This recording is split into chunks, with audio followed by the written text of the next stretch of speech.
Pero hindi na binalik eh. Hiniram lang yun, baka... Hiniram na wala na, hiningi.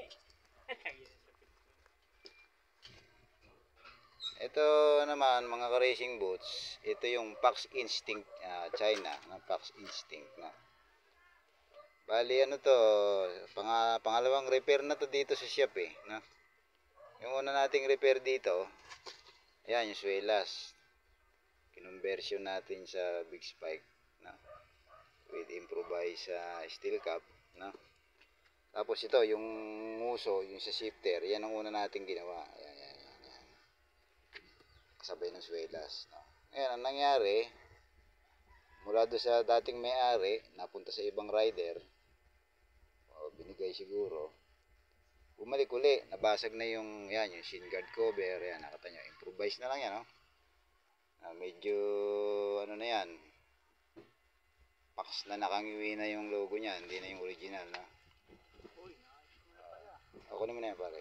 Tapos ito, yung sakong, basag na rin yan, yung pinaka-brace niya, na rotator, wala na. Talagang lahat ng plastic niya, durog, no?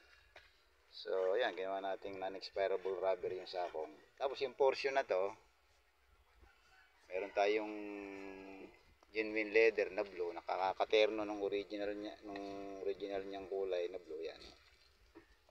Yung mga basag na plastic dyan sa taas, ginawa nating genuine leather. Hanggang dito, ayan.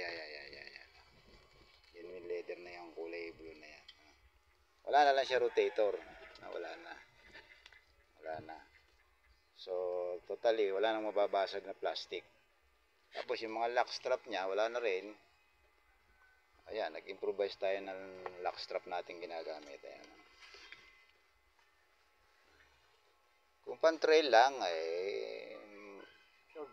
marami pang dadaiging mga bagong boots to na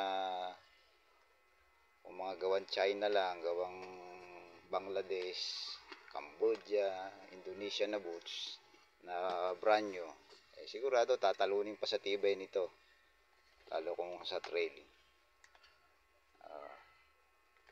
Hindi nga lang kasing pogi ng mga original, pero sa tibay, pwede to.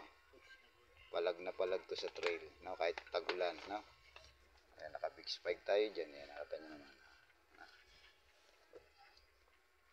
Pag nakula-pula ng putik yan, mukhang kamote na rin yan, hindi nyo na makikita yung repair lang pala yung boots, no? Importante, kumakamot sa putik, no? Yan yung swelas na ilagay natin. So, baka meron kayong mga tropa o kayo, ganyan ang boots nyo, yung ganyang brand, yan po, may pag-asa pa ho yan. Huwag nyo muna itapon, no? Pwede nating i-repair, i-customize repair, i-recondition, no? Para mapakinabangan nyo po sa trail. Ano? Bibili man kayo ng bago, di meron kayong pandurugan na isa na recondition, pantagulan nyo.